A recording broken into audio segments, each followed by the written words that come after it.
Hello everyone, welcome to a new video of stock market news. আশা করি সবাই ভালো আছেন এবং বাজারে যেরকম পরিস্থিতি সেটাতে হোপফুলি সবার ভালো থাকা উচিত। আমাদের যেই আপট্রেন্ড এখন বাজারে চলছে সেই অনুযায়ী আমাদের যেরকম অ্যানালাইসিস ছিল যে থার্সডে যেই গ্রিন এবং পজিটিভ ইন্ডেক্স দিয়ে দিন শেষ হয়েছিল সেটার উপর আমরা ফ্রাইডে ডিসকাস করেছিলাম যে কিভাবে আরো একটি গ্রিন ক্যান্ডেল বা একটা পজিটিভ ইন্ডেক্স দিয়ে যখন শেষ করবে বাজার তখন আমরা একটা কনফার্মেশন পাবো যে বাজার আবারও উপরের দিকে ছুটছে আরেকটা টপ ক্রিয়েট করার জন্য। সেটার কিন্তু কন্টিনিউশন আমরা গতকাল থেকে দেখছি। গতকালকে একটা ভালো পয়েন্ট পজিটিভ দিয়ে ইন্ডেক্স কিন্তু শেষ করেছে এবং আজকে সেটার কন্টিনিউশন, যদিও আজকে পয়েন্ট তুলনামূলক কম গিয়েছে, 18.42 পয়েন্ট দিয়ে আজকে শেষ করেছে, তাও গ্রিন ইন্ডেক্স গ্রিন ক্যান্ডেলসের যে একটা কন্টিনিউশন সেটা কিন্তু আমাদের বাজারে খুব দরকার ছিল। And সবচেয়ে ইম্পর্টেন্ট জিনিস, আপনি সূচক দেখে কিছু না বুঝলেও ভলিউম কিন্তু কখনো মিথ্যা বলে না, ভলিউম কিন্তু কখনো ধোকা দেয় না। ভলিউমে আমরা আজকে একটা ভালো ধরনের ইমপ্রুভমেন্ট দেখতে পেয়েছি কম্পেয়ার টু আগের দিনের 800 কোটি টাকার যেই ভলিউম ছিল সেই হিসেবে আজকে অলমোস্ট 1000 কোটি টাকা ছুঁই ছুঁই ভলিউম ছিল। 975 কোটি টাকার সরি ভলিউম বলছি, লেনদেন ছিল। 975 কোটি টাকার টার্নওভার আজকে এবং হোপফুলি নেক্সট দিন বাজারে আমরা 1000 কোটি টাকাও দেখতে পাবো। এখন চার্ট অনুযায়ী বাজার কোন দিকে যাওয়া উচিত সেটা নিয়ে আমরা শর্টলি ডিসকাস করে ফেলবো। আগে আমরা আমাদের ডিসক্লেমারটা বলে নেই। The contents of this video are not investment advice. I am not influencing anyone to buy or sell any stocks. The stock I discuss are purely for discussion and learning purposes. Please do your own research before you invest. Of course invest in your own risk. আমরা হয়তোবা আরো stocks নিয়ে আজকে কথা বলতে পারি, কিন্তু অবশ্যই সে মাথায় রাখবেন যে এগুলো আপনাদের নিজেদের রিসার্চ এবং রিস্কের কথা চিন্তা করে অবশ্যই ইনভেস্ট করবেন। যাই হোক, আমরা ডিরেক্টলি চার্টে চলে যাব।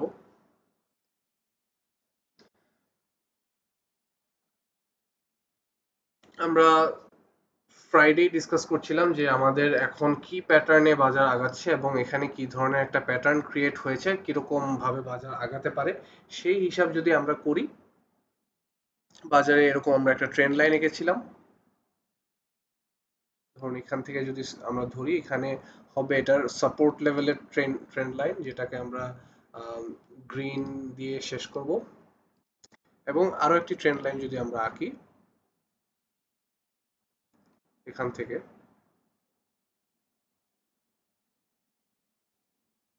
এভাবেই আঁকলাম।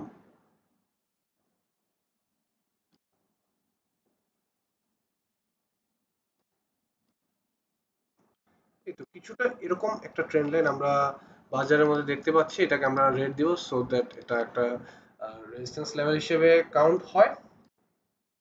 এখন কথা হচ্ছে, বাজার এই প্যাটার্নে আগালেও আমরা বলেছিলাম যে এখানে দুইটা টপ, এখানে তিনটা টপ ক্রিয়েট করবে, এখানে তিনটা বটম ক্রিয়েট করবে। হোপফুলি এটাই হচ্ছে। যেহেতু এটা হেড এন্ড শোল্ডারের দিকে ওভাবে আগায় নেই, যদি এখানে সাপোর্টটা নিতে না পেরে নিচের দিকে চলে যায় তখন কিন্তু একটা হেড এন্ড শোল্ডার ক্রিয়েট হয়ে যাবে এবং তখন একটা ডাউন ট্রেন্ডের সিগন্যালও আসতে পারে। বাট কয়েকদিন আমাদের বাজার একটু উপরের দিকে উঠাটা ইম্পর্টেন্ট সো দ্যাট আমরা কনফার্মেশন পাই যে বাজার এখনো আপ ট্রেন্ডেই আছে। যাই হোক, ওইটা কথা না। আজকে আমরা গতকালকে আমরা বাজার দেখতে পেয়েছিলাম যে এখানে যে একটা আগের সাপোর্ট লাইন ছিল সেটার উপর এখানে বাজার রিজেক্ট হয়েছিল, বাট আজকে সাপোর্ট লাইনের উপরে কিন্তু একটা গ্রিন ক্যান্ডেল দিয়েছে এবং কালকে হোপফুলি এর কনফার্মেশন আমরা পেয়ে যাবো। হোপফুলি কালকেও বাজার আহ, একটা ভালো ভলিউম এবং টার্নওভার দিয়ে শেষ করবে এবং তার সাথে বাজার পজিটিভ থাকবে। আজকে আমরা বাজার অনেকটা উপরে উঠতে দেখেও কিন্তু একটা শেষের দিকে সেল প্রেশার লক্ষ্য করেছি। আমরা যদি বাজারের ওভারঅল অবস্থাটা দেখে নিই, 975 কোটি টাকার লেনদেন হলেও ভলিউম কিন্তু ভালো ছিল। 30 কোটি টাকা, 30 কোটির মতো ভলিউম ছিল, 242টা অ্যাডভান্স হয়ে 89টা ডিক্লাইন হচ্ছে। এটা একটা ক্লিয়ার ইন্ডিকেশন যে বাজারে কিন্তু ওভারঅল বাজারে একটা ভালো বাইং প্রেশার আছে এবং এটা আসলে প্রুভ করে যে বাজারে কিন্তু এখন একটা ভালো মোমেন্টাম আছে, ভালো স্পিড আছে।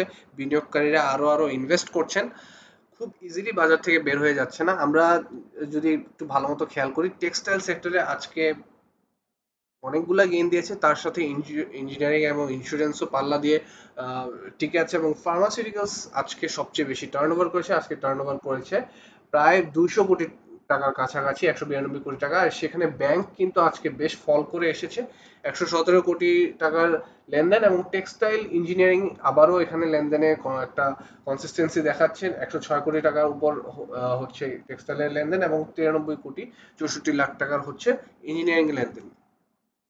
সেই ক্ষেত্রে আমরা বলবো যে ইঞ্জিনিয়ারিং এবং টেক্সটাইল বেশ একটা কম্পিটিটিভনেস দেখাচ্ছে বাজারে, সো দ্যাট ব্যাংকের সাথে বা ফার্মাসিউটিক্যালস এর সাথে যেন টিকে থাকতে পারে। ওই হিসাব করলে ব্যাংক থেকে আজকে অনেক বেশি টাকা বের হতে দেখেছি আমরা ব্যাংকে। আমরা আজকে হাইয়েস্ট সেল প্রেশার দেখছি, 28টা ব্যাংক আজকে কিন্তু ডাউন ছিল প্রাইসিং এর দিক থেকে, এবং সেল প্রেশারটা ওয়াজ ইমেন্স। আমরা যদি এখানে আমাদের চার্টটা দেখি, দুপুর 12টার দিক নাগাদ কিন্তু ব্যাংক একদম সব লাল হয়ে যায়, সবগুলা ব্যাংক নেগেটিভ প্রাইসিং এ চলে যায়, এবং সেখান থেকে কিন্তু অনেকটা বাই প্রেশার পেয়ে উপরে যারা এখানে এখানে স্মার্ট মানি এন্ট্রি করতে পেরেছেন, তার স্মার্ট মানি এন্ট্রি করে 12টার দুপুর 12টার দিকে কিন্তু টান দিয়ে আবার ইন্ডেক্সকে উপরে উঠে নিয়ে হয়, এবং সেটা প্রমাণ করে যে লেনদেনের যে আহ, লেনদেন এবং ভলিউমের এই হায়ার নাম্বারের যেই একটা ইফেক্ট, এটা কিন্তু আমরা বাজারে দেখতে পাচ্ছি। And তার সাথে সাথেই কিন্তু বাজারে আমরা অনেকগুলা স্টকের মধ্যে প্রাইস ইনক্রিজ হতে দেখেছি। এখন এই বাজারের এই পতনের পর আমাদের যেই এখানে আমরা ডিপগুলা দেখতে পেয়েছি, এখানে একটা ভালো ডিপ হয়েছে 5,300 কাছাকাছি যখন চলে এসেছিল বাজার, সেখান থেকে কিন্তু একটা ভালো পজিটিভ মুভমেন্ট দিয়ে উপরে উঠেছে, এবং একটা একটা ভালো ইন্ডিকেশন যে সামনে হয়তো বাজার আরো ভালো হতে পারবে। কেন, এখানে যখন আগের লেভেলের কাছাকাছি বাজার চলে আসে ইন্ডেক্স, তখন কিন্তু অনেক স্মার্ট মানি এন্ট্রি হয়। স্মার্ট মানি এন্ট্রিটা যে হয়েছে সেটা আমাদের যে এখানে একটা ভালো গ্র্যাজুয়াল ইনক্রিজ হয়েছে ভলিউমে এবং টার্নওভারে, সেটাই প্রমাণ যে প্রচুর পরিমাণ স্মার্ট মানি এই জায়গাতে এন্ট্রি নিয়েছে, এবং সেটার কিন্তু কন্টিনিউশন আমরা সামনেও দেখতে পাবো। হোপফুলি যারা স্মার্ট মানি হিসেবে এন্ট্রি দিয়েছে তারা খুব সুন বাজার থেকে চলে যাবে। আমাদের যদি সামনে কোনো বড় বাধার কথা বলি, সেটাকে আমরা ধরবো 5,626 লেভেলে, কারণ এখান পর্যন্ত যদি উঠেও হোপফুলি এখান থেকে রিজেক্ট হবে না। এখান পর্যন্ত আসলে আমরা যদিও একটা দুইটা তিনটা যাই হোক কারেকশন ক্যান্ডেল দেখতেও পাই, বাজার ওভারঅল উপরেই যাওয়া উচিত। একটা দুইটা হয়তো বাধা দিতে পারে, বাট 5,226 পর্যন্ত চলে যাওয়া উচিত। সেখান থেকে যদি আমরা একটা টপ ক্রিয়েট করে আবারও এই পর্যন্ত আসে, সেটাতে আমরা অবাক হবো না। অ্যাটলিস্ট সাপোর্ট লেভেল এইটা 5,417 পর্যন্ত বাজার আসতেই পারে, সেটা ধরে রাখাটা খুব একটা যে খারাপ জিনিস হবে সেটা না। হোপফুলি বাজারের মধ্যে যে আমরা স্মার্ট মানির যে একটা চলন দেখেছি, সেটা এখন গুজব বা প্যানিক সেলিং এটার ঊর্ধ্বে চলে গেছে, এবং মুভমেন্টের ডিসকাশনে বা আমাদের বিভিন্ন যারা অ্যানালিস্ট আছেন তাদের ডিসকাশনে এটুকু বোঝা যায় বাজার আপাতত উপরের দিকে ঢুকছে। এবং আমাদের এট দ্য সেম টাইম একটু খেয়াল রাখতে হবে কোন কোন সেক্টরে আসলে টাকাগুলো ঢুকছে। আমরা অলরেডি কয়েকটা সেক্টরের নাম মেনশন করেছি, তবে এই মুহূর্তে বাজারে আমরা যদি সামনে দুই একটা কারেকশন ক্যান্ডেল দেখি, সেটা কিন্তু চিন্তিত হওয়ার মতো কোনো বিষয় হবে না। এবং তার পাশাপাশি আমাদের যেটা মাথায় রাখতে হবে যে ইন্ডেক্স আপনার বারুক কমুক, কোনোদিন 20 হবে, কোনোদিন 40, কোনোদিন 70-80ও হতে পারে, কিন্তু আমাদের যেটা মেইন টার্গেট থাকবে সেটা হচ্ছে ভলিউমের দিকে খেয়াল রাখা, টার্নওভার দিকে খেয়াল রাখা। টার্নওভার ভলিউম যদি বেশি হতে থাকে, বাজার আলটিমেটলি উপরের দিকে যাবে, এন্ড সেতে বুলিশ মুভমেন্টেরই একটা ইন্ডিকেশন দিবে। যাই হোক, আমরা অনেক কিছু নিয়ে কথা বলেছি। আমরা একটু আজকে ব্যাংকিং সেক্টরের যেহেতু অনেকটা কারেকশন দিয়েছে, সেটা একটু ইজিলি দেখে আসি। ব্যাংকিং সেক্টরে আমরা অনেকগুলো স্টকের মধ্যে কারেকশন দেখলো, আলটিমেটলি কিন্তু ব্যাংকিং সেক্টর 16.0 উপরে অবস্থান করছে। এর ক্যান্ডেলটা শেষ করছে 16.0-তেই। ব্যাংকিং সেক্টরে এখন এন্ট্রি নেওয়ার মতো কিন্তু অনেক স্কোপ আছে, যেহেতু অনেকটুক কারেকশন আজকে ব্যাংকিং সেক্টর করে ফেলেছে। হোপফুলি এখান থেকে ব্যাংকিং সেক্টর আরো দুই একটা গ্রিন ক্যান্ডেল দিবে।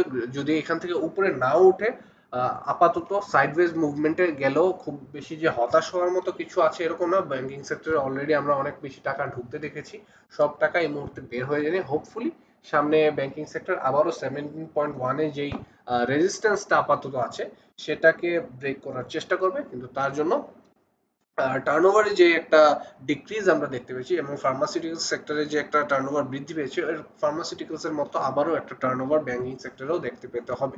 তাহলেই শুধুমাত্র আমরা ব্যাংকিং সেক্টরে আবারও একটা ব্রেকআউট দেখতে পারবো। এন্ড আমরা তার সাথে একটু ফার্মাসিউটিক্যাল সেক্টর নিয়ে কথা বলে আসি।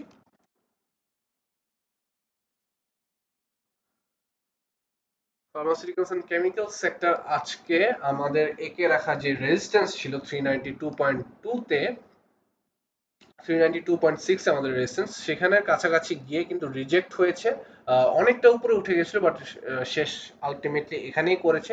সো আমাদেরকে এখন দেখতে হবে যে আজকে যে একটা বড় ভলিউম ফার্মাসিউটিক্যালস ক্রিয়েট করেছে, বড় একটা টার্নওভার দিয়েছে, সেটা কন্টিনিউশন নেক্সট দিন থাকে কিনা। সেটার কন্টিনিউশন যদি নেক্সট দিন থাকে, এই এই লেভেলে যে একটা রেজিস্ট্যান্স আছে সেটাকে ক্রস করে উপরে উঠে যাওয়াটা কিন্তু খুব বেশি ডিফিকাল্ট হবে না, এবং আলটিমেটলি পরের রেজিস্ট্যান্স যেটা, সেটা হচ্ছে এই লেভেলে, যেটা 405।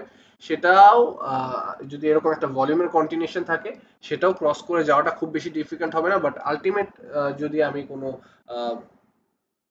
আলটিমেট যদি আমি কোনো রেজিস্ট্যান্সের কথা বলি, সেটা হবে এখানে 429 বা 30-র কাছাকাছি যে রেজিস্ট্যান্সটা আছে, সেটাকে চেঞ্জ করা ফার্মাসিউটিক্যালসের জন্য সবচেয়ে বড় চ্যালেঞ্জ। আপাতত ফার্মাসিউটিক্যালস যে পরিমাণ গেইন দিয়েছে, সেটা কিন্তু মোর দেন এনাফ।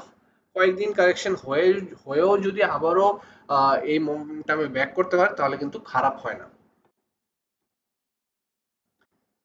যাই হোক, আমাদের এখন যেটা খেয়াল রাখতে হবে, ওভারঅল যদি আমরা ইন্ডেক্সের কথা বলি, ইন্ডেক্স কিন্তু খুব ভালো একটা পজিশনে আছে, এবং ইন্ডেক্সের সামনে খুব বড় ধরনের, খুব ক্লোজলি, খুব কাছাকাছি কিন্তু খুব বড় ধরনের রেজিস্ট্যান্স নাই। অ্যাটলিস্ট এইটুক পর্যন্ত উঠবে আমরা আশা করি। এক দুইটা কারেকশন মাঝে হলে হতেও পারে, সেটাকে আমরা একটু পজিটিভলি নেওয়ার চেষ্টা করবো। কারেকশন যদি হয়, স্মার্ট মানি যদি আরো এন্ট্রি নেয়, তখনই কিন্তু বাজার আরো বেশি শক্তিশালী হবে।